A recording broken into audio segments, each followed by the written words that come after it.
arkadaşlar yapıyorum. Hepsini söyledim mi? Katıldım mı? Hatırlamıyorum. Hepsi katılmıştım.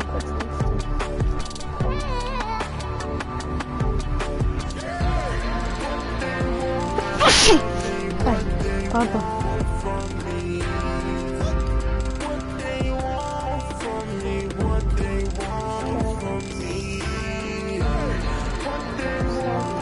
Kim katıldı çok merak ettim.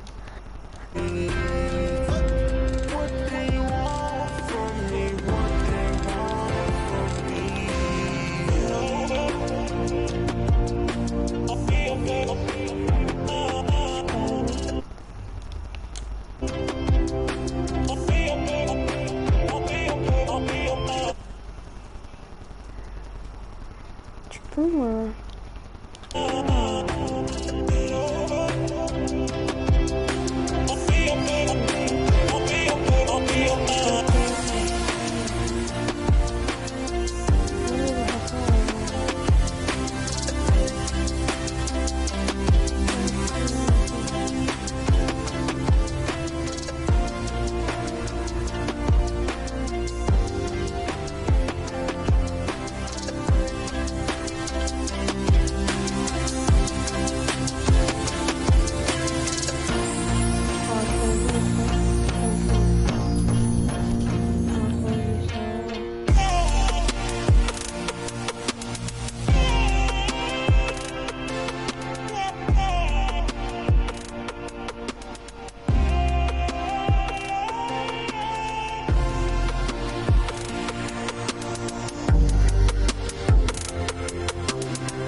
Evet arkadaşlar ban yemişim. Arkadaşlar hiçbir benzeri bir şey kullanmadım halde ban yemişim, anlamadım. Birkaç gün boyunca yapmadım. Kendimi yapamadım.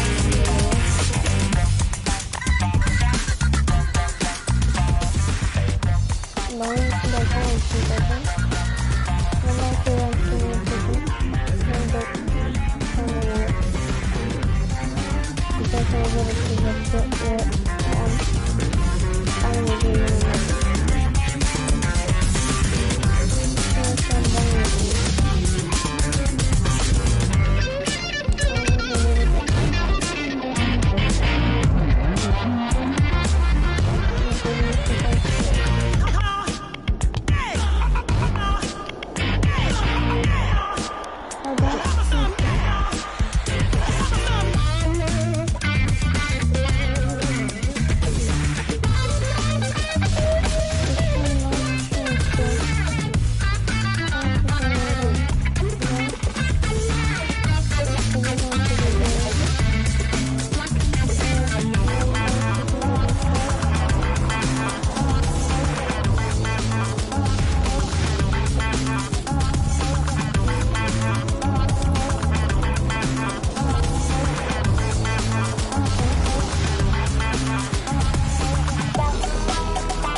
Çok güzel.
bize bari bir grappler verseydin de hızlıca gelip gelebilseydik veya.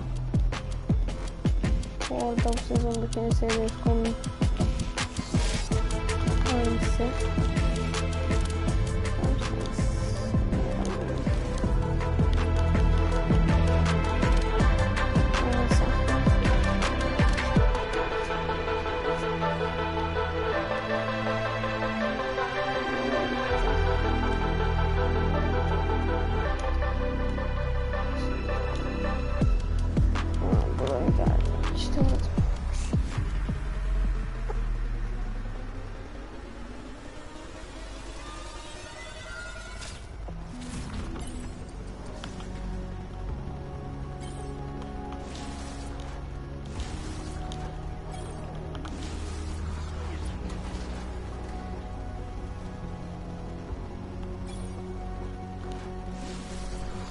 Acaba bu grappler yemek var aynen.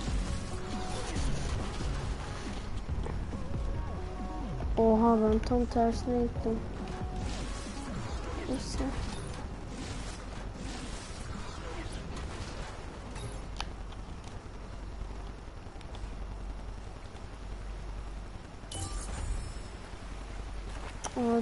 Oh my god.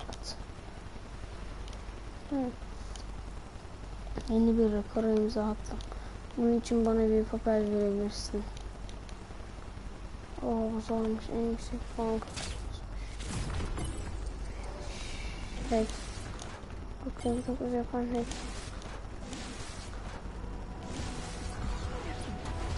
Bakın çocuk onu.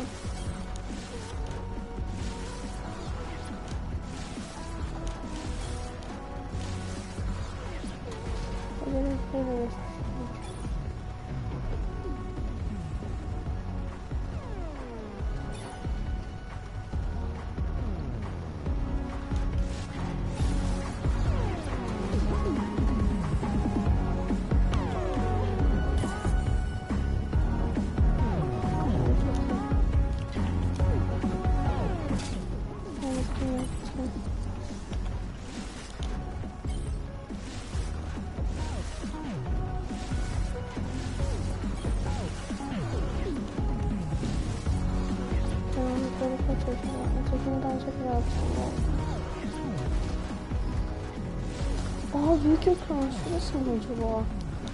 Oyuncaklar orası mı ki? Çok büyük yoksa. Büyük ekran. Orası olabilir, bakarız. Oradan direkt şuna koşayım. Tam ortaya işte. Kaç kullanmaz. Tamam derecem. Harika olmuş. Bakın şimdi çok mantıklı bir şey yapacağım. Bakalım. Burasını çıkıyorsunuz. Burada top var, tamam mı? Ay.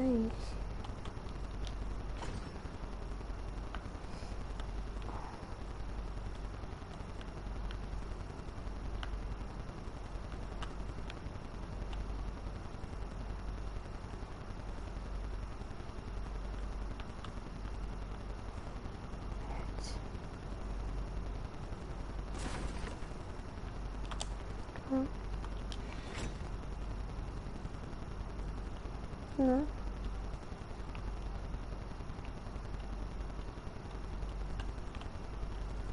Ben nereye gideceğim şimdi?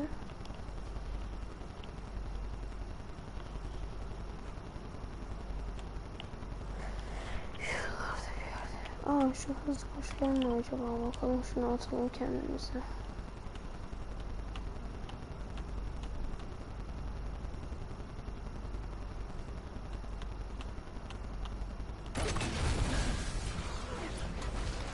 Olamazsın bu takımda ama.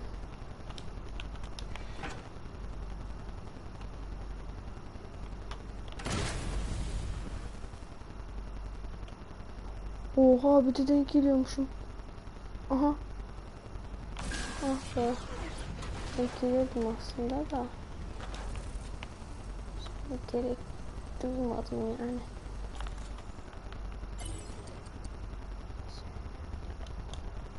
Nereden gideceğiz lan?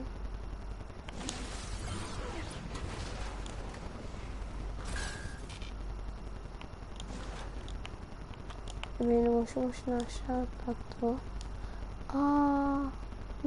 Lama.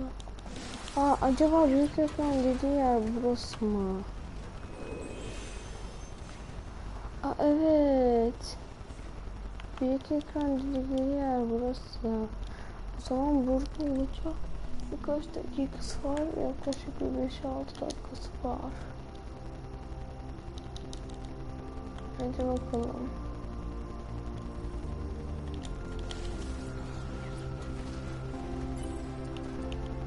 Nerede buralar? Nerede olamaz? Kaybettim. Nerede? İlk şey nerede oğlum? Ciddi olamazsın. İlk şey de orada mı? Bunu gidecekmişiz ya. Bunu gidecekmişiz ya. Tamam. Çok basit. İşte bitti. Aldı.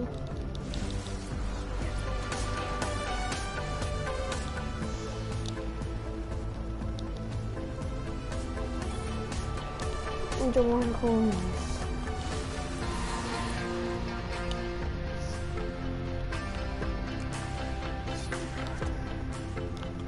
Parkur severim. Alıştım. Ve yarışın sonu. Evet, sürücü rekor. Ne derece mi? Rekor değil mi hocam? Hocam rekor hocam. Rekor değil. Hadi böyle neyse. Canımın bir reklamı. Neyse, bari gidelim. Reklama gidelim. Bu ne? Hocam, bu ne? Ben bunu kırabiliyor muyum? Oyuna yeni başlayınca ben. Bu ne? Bu neymiş? Sen hareket demedin ama hiçbir şey vermiyorsun. Işık falan saçıyor mu? Saçıyormuş. Bak orada senden daha renkler var, o yüzden ben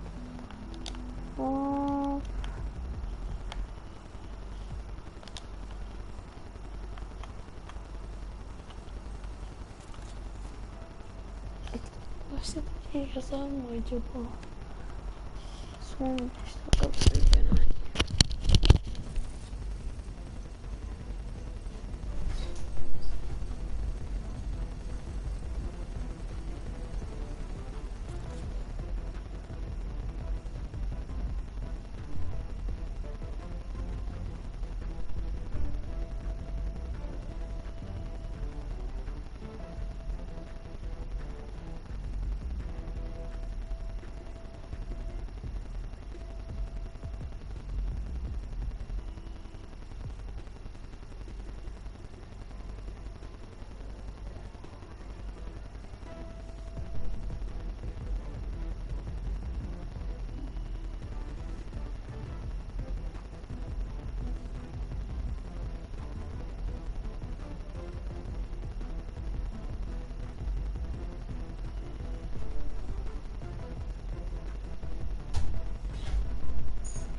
Evet, geldim.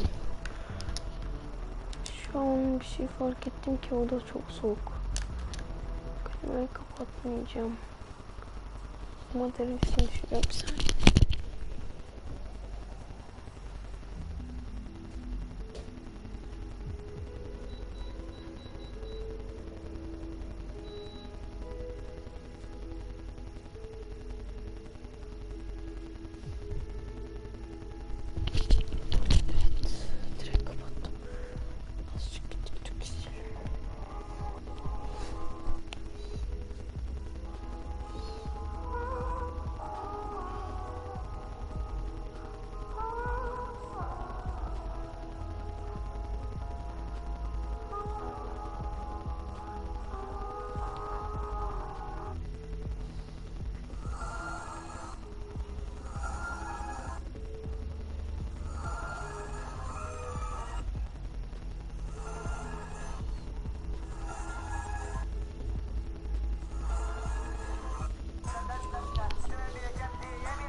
Kaç kişiyiz?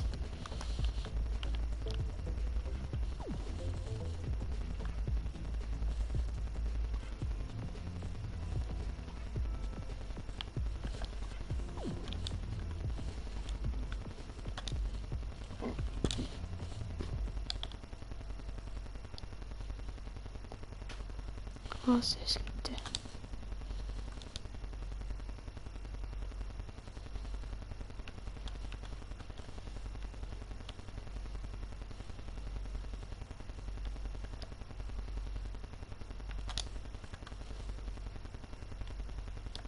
Aha. 5 dakika ne ya? 2 saattir bekliyoruz abi ya.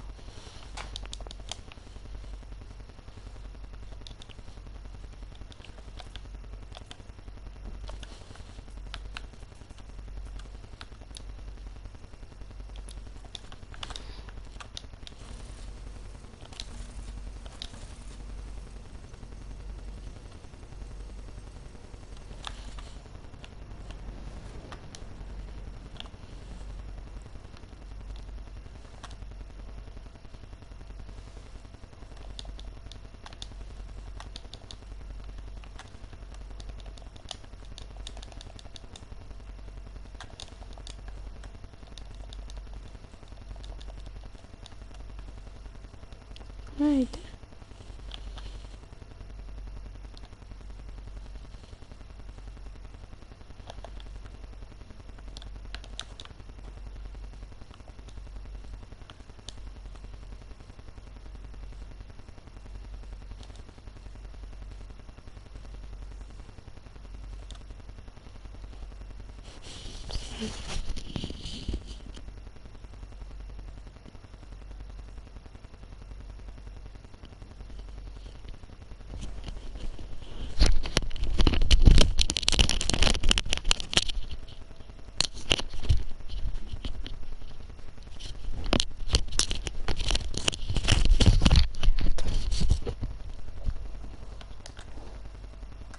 Son 3 dakika.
Oğlum sana helva yaptım. Anne bu saatte ne helvası? Yok hayır, mermeri istemiyoruz. Tahta tercih ediyoruz. Baba, neyin tahtasından bahsediyorsun? Hayır kanka, diğer bıçak daha iyi. O çok daha güzel kesiyor. Hepinize ne oluyor bu şekilde ya? Beni mi öldürmek istiyorsunuz? Oğlum akşam misafirler gelecek ya. Yeni bir ev alacağız inşallah oğlum. Onunla ilgileniyorum. Abi arkadaşımla bir geçen oyun oynuyoruz. Oğlum sana helva yaptım. Anne bu... Osman, kardeşim bak elimde bir monitör var ya aynı seninki gibi durmuyor ya.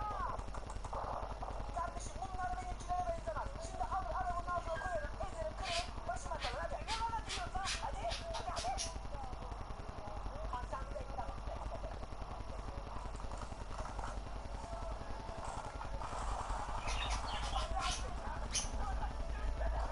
Oğlum ben sana dedim benimkilere benzemez diye. Osman, kardeşim. Ankara'nın façası. Ay kaçırmay.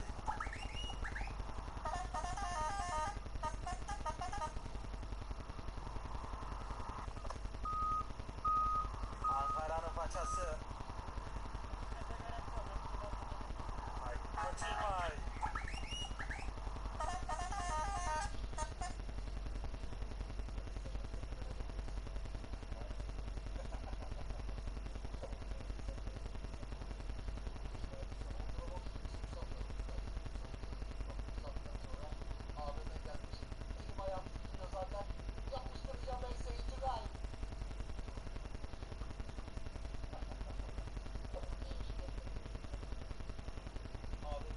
Evet, sayın bir saniye.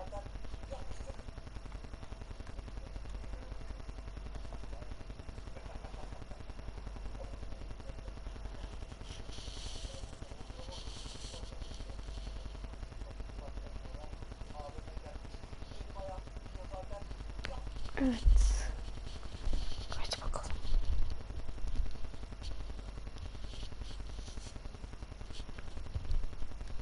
They mad. Bad is better than having some heart. Okay, look now, look how they running. They beating white people down just to show us what's coming, or to show us we nothing, or to show us we only welcome when singing or balling. You shut up and dribble. Word, high rock, low. Hey everybody, I'm Carrie Champion. Welcome to We the People. So today we are having a very candid conversation with athletes and artists who want to make sure that you use your voice to vote. Voting is your voice. So we have so many different issues that have happened in this country. It's really truly unprecedented time. So I'm looking forward to these conversations. I think you'll be educated as well as entertained, but most importantly informed. We have morethanavote.org, whenweallvote.org, and Fortnite Konsere bir fairfight.com. Those anlaşma yapmış. resources are imperative Siyah as tenli we try to arkadaşlarımıza change our future. karşı Amerika'da özellikle çok sert davranılıyor. Yeah, la. There's no way that we can talk about hip hop or even the fact that we want to talk about activism, black voter suppression, without bringing in this guy straight from Port Arthur, Texas. We are talking about Bumby. He is an activist, a scholar, and an all-around gentleman. Thank you so much for spending some time with us. Bun, I don't want to start heavy, but I guess I have to because that's where we are in the world today. It's heavy as hell. And when you think about what needs to happen in this country in terms of change, what's the first thing that you think of? Equality. That's pretty much the first thing that comes to mind, right? Black people need to be seen as equals in this world. You know, we had to fight just to be recognized as a full citizen in this country and not 3/5. The world is now seeing what we've known for so long in the culture and in the community. The one way that we can fight is obviously voting. Talk to me about what voting means to you. I hear people all the time talking about one vote doesn't matter and that voting doesn't make a difference. If that's true, why do they work so hard to suppress the black vote? Because they understand the power of the vote. And so it's time that black people collectively also understand the power of their vote. And not just on the national level, because a lot of times we only have this conversation every 4 years. People need to be very much involved in their local politics. They need to understand who their elected officials are, where they stand on issues that affect you. And you need to use your vote to either support the ones that care about you and your condition, or to elect people who do. A newer initiative that we're dealing with is educating felons, right? So in the state of Texas, if you're a felon, right, if you've been to jail or to prison, but you're no longer on probation or parole, you have the right to register to vote. Another thing that was just brought to my attention, there's an initiative called Orange, which is happening not just in Houston, but all over the country. If you're in jail currently, during pre-trial, but you have not been convicted, like you're still in jail waiting for your day in court, you are still eligible to vote. And you said something so key. They work so hard to hope that we stay uninformed, but more importantly, to suppress the black vote. If you could do one thing with this message that we're trying to send today about how important voting is, what type of images would you like for people to understand and see when they go to these polls and vote, or when they cast their ballots? I think the images that we've all seen, you know what I'm saying, for decades in this country, if not centuries in this country, we've seen black people oppressed, we've seen black people attacked. So every time you look back and you see those old black and white images of people of color being attacked by dogs and people of color being sprayed with hoses, that's what they were fighting for. Back then, they were just fighting for a chance to vote. People like Martin Luther King Jr., people like Malcolm X, these people died to help us be in a position to have the power that we have now, which is to be able to cast a vote and make a decision about the people that have controls over our lives. So, I mean, if you in your own community need a reason to vote, look at a person like George Floyd. If the people in your city are not open,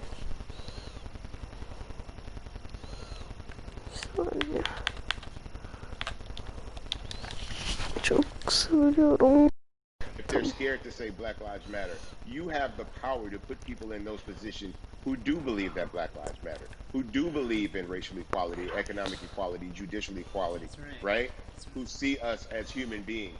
And if the people in your community don't feel that way, vote them out. It's that simple. You just vote them out. We don't have enough time to sit around and hope that people change their minds. Yeah, Bumpy, you point out something so important. We have the power. And that is in our vote, and that is with our voice, and that's how we use our voice. I think of where we are right now. People say this is a particular moment, but it is a movement, not just a moment, it is a movement. Why, in your opinion, was it George Floyd's death? Why was that the chosen brutality for people to say, oh my God, Black people are still oppressed in this country, and it is not fair?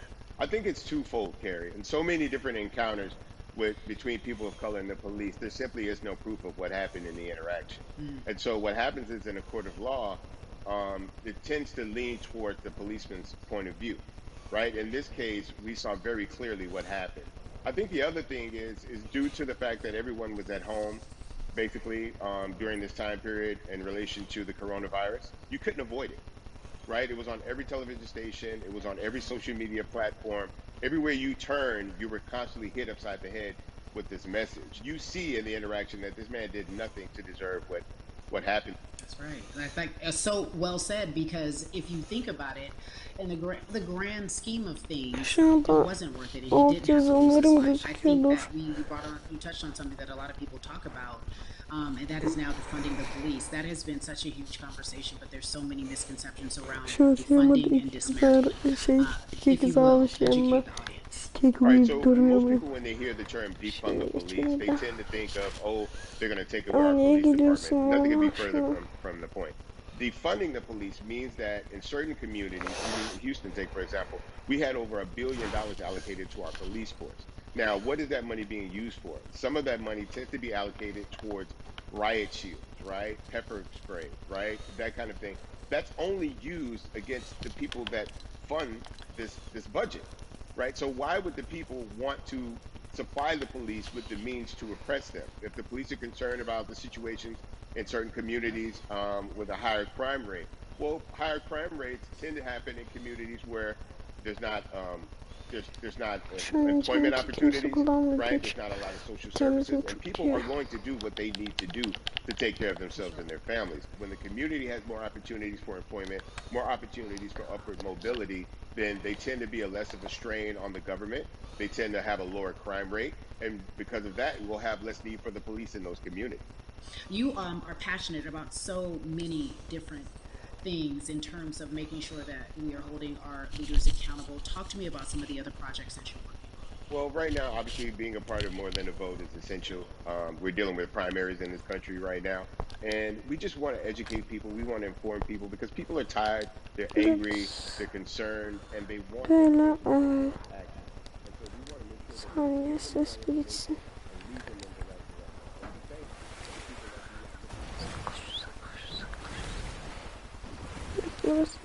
Arkadaşlar şey olsun diye uzaklaşmadım, haberiniz olsun. Artık canlı yayını kapatacağım. Çok yoruldum çünkü. Uykum geldi. Her neyse arkadaşlar. Kısacası ben size özetleyeyim bu konuyu. Arkadaşlar Amerika'da ve çoğu yerde siyahiler, Amerika'daki çoğu eyaletlerde, hatta neredeyse hepsinde siyahi insanlar bizden biri olarak görünmüyor. Ama onlar da bizden birisi. Mesela benim tanıdığım siyahi olarak birkaç arkadaşım var ve onlar da bizden birisi. Sadece aramızda ten rengi farkı var ama başka hiçbir fark yok. Onları da işimize alalım. Amerika'da sanırım büyük bir hata yaptı. Hani sanırım demeyeyim. Şimdi bir şey demiş olmayayım oraya da. Onlar da tabii ki kendi kafalarına göre hareket ediyorlar. Kendi dinlerine göre, kendi inançlarına göre hareket ettikleri için onlara da bir şey diyemeyiz. Ama hani onları da içimizden birisi olarak saymamız gerekir. Her neyse arkadaşlar, özetle bu kadar. Kendinize iyi bakın. Canlı yayın bu kadar. Bye.